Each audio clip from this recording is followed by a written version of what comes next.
Hello, welcome to another edition of the Pace Report. I'm Brian Pace, reporting live here at Dizzy's Club Coca-Cola here at Jazz at Lincoln Center.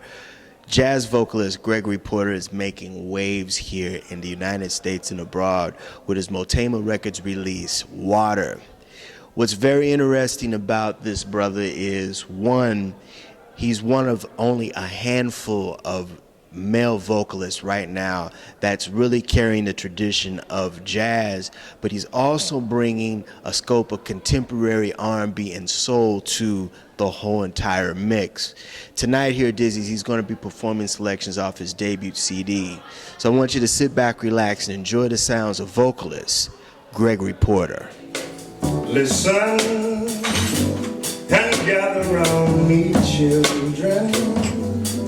children of a mother whose life lifted up love. Listen and gather round me, children of a mother whose life lifted up peace, a mother who brought the children to love and love my children.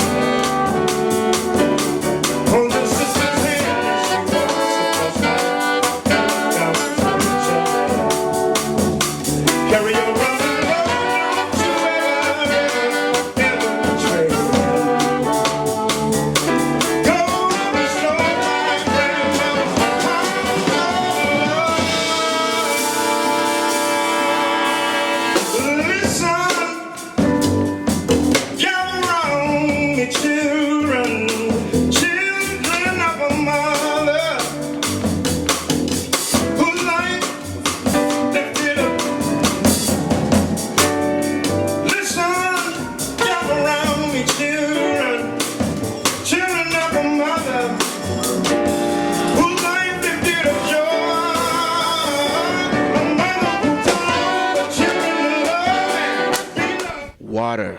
This is a very important feat for jazz because you, in the exception of Jose James, are really standing out in the forefront of doing jazz vocal right now. Mm-hmm. Well, thank you. Yeah, I'm just, I just wanted to write some good songs and play with some musicians who really understand what I'm trying to get across. And the response has been positive. I'm looking forward to having other ears hear me. And it's not like I don't need to be a star. I just want to be able to share the music. And then if people remember my name, great. But I just want to be able to share. Most musicians just want to do music, So yeah, that's where I'm at right now. Where did the concept of Water come from? It came about really organically. I wrote the title track, Water, but not with the anticipation that, thinking that I had a theme.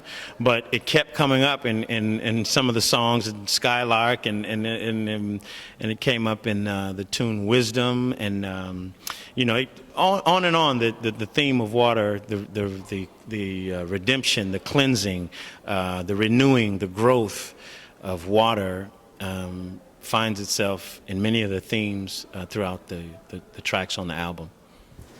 Water pouring down the sidewalk, cleaning windows, let it see, washing gumdrops down side gutters, rusting chains and cleansing me, greening gardens, crowning air, changing rhythm, cruising plan, graying vistas soulfully, and endless saving me.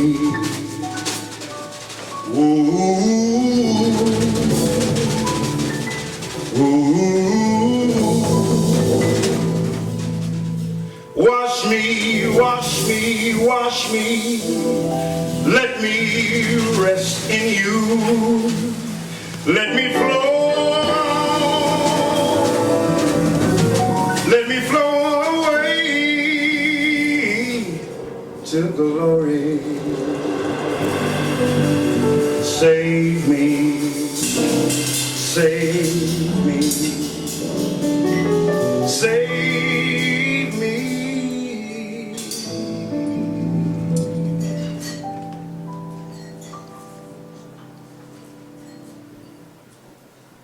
Water pouring down the sidewalk, cleaning windows in the sea, washing gumdrops downside gutters, dusting chains and... There's a very soulful connection on this album, and there's also a very traditional big band. I mean, because the horns really kind of added a whole nother dimension to what you were trying to communicate. Mm-hmm. Tell me, explain that. The horns, like for instance, on 1960 What, add like a soul shout, you know, a chorus of shouting, of protest, and they lay a soft palette of just a warm sound when I'm doing a ballad. So, you know, the combination of the horns that I'm using on the recording and the live performances has really allowed me to amplify my my musical ideas. And in your lonely flight,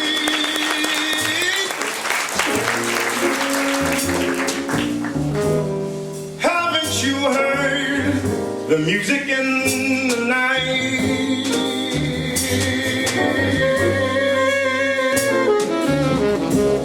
Wonderful music, faint as a willow,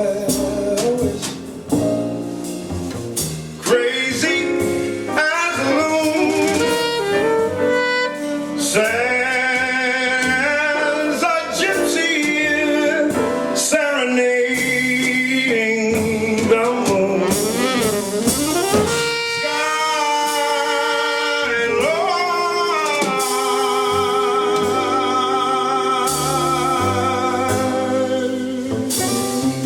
I don't know if you can find these things, but my heart is riding on your wings.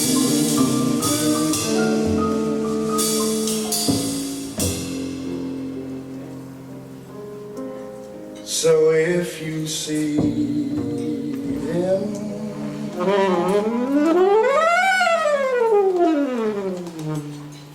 anywhere. Let's talk about California, growing up LA, Bakersfield, and you all the way out here in Brooklyn. Bakersfield is a soulful place, you know, true transplantation of the South. Many of the people there are from Texas, Louisiana, Arkansas. And so I grew up, the churches that I grew up in and sang in had very Southern roots, Church of God in Christ. And so I got, you know, those old, you know, thick-hand preachers that, you know, they sang these gospel songs like they were blues. Bless that wonderful name of Jesus. Oh, now, bless that wonderful name of, you know. And so it was like always singing with an understanding. And so I incorporate that Southern soul into, you know, the music that I'm trying to approach, you know, now. Skylark, why not let that song take a dip down into the South and by way of California and, you know, now Brooklyn, and why not let it be a soulful, you know, statement? Your mom was very, very instrumental in just the whole crux of your musical diaspora. Explain how her role in your life has kind of put you where you are right now. She was, very instrumental. I was like her, like road partner. She would always take me, certainly to different churches, and we would listen to music together. I remember asking her one time, we were coming from church. I was like, Mom, is it okay if I sing like love songs? And she was like, baby, God made love. You can sing love songs. She just didn't want me to sing, crazy songs. But yeah, she was very, very instrumental in exposing me to a bunch of different types of music. And she had a very beautiful, pure, almost operatic type voice. And, she sang songs very beautifully, very, very pure, lots of emotion, lots of understanding. So I think I get that from her as well, yeah. You also have a very extensive theater and musical background. In fact, when your album dropped, a week later you went to Chicago to do a show. Right. Exactly. Yeah, I love theater. I love it's another expression of the music, and I've been fortunate enough to be in shows to where I can be myself and let my upbringing and the music that I've been steeped in, that's been able to come out. I've done shows that showcase gospel, jazz, and blues, and I've just been very, very, very fortunate. And I do straight plays as well. And really, the jazz singer has a different charge sometimes than your musicians. I have to put on the cloak of a song. I mean, I've never been to prison, but when I sing work song, I should have the feeling and the understanding of being a person who's working on a chain gang. That's an acting exercise in a way, and a soulful acting exercise. You close your eyes and you think about what that cat was going through, and you sing the song, and it'll come out right if you go there, but you have to allow yourself to go there. Well, even tonight when you were singing, there was some theatrics too, yeah. And even the band got into it also. Yeah. We just kind of let ourselves go and let ourselves be, and so it was nice.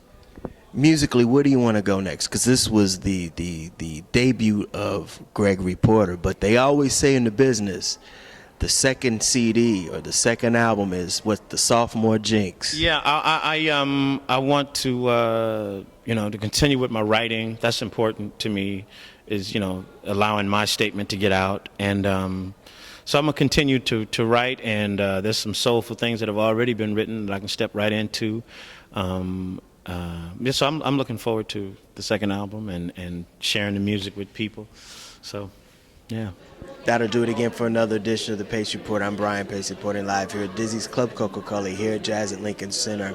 I'd like to personally thank Gregory Porter for his time, as well as the staff at WBGO, as well as the staff here at Dizzy's.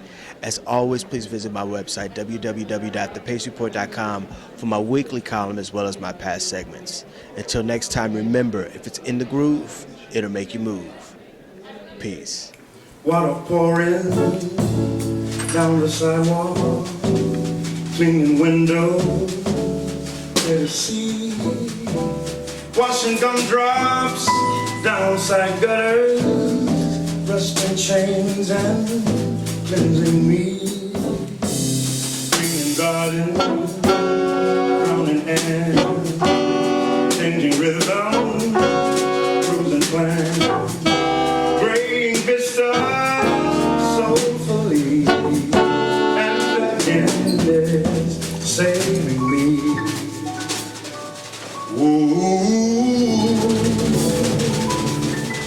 ooh, wash me, wash me.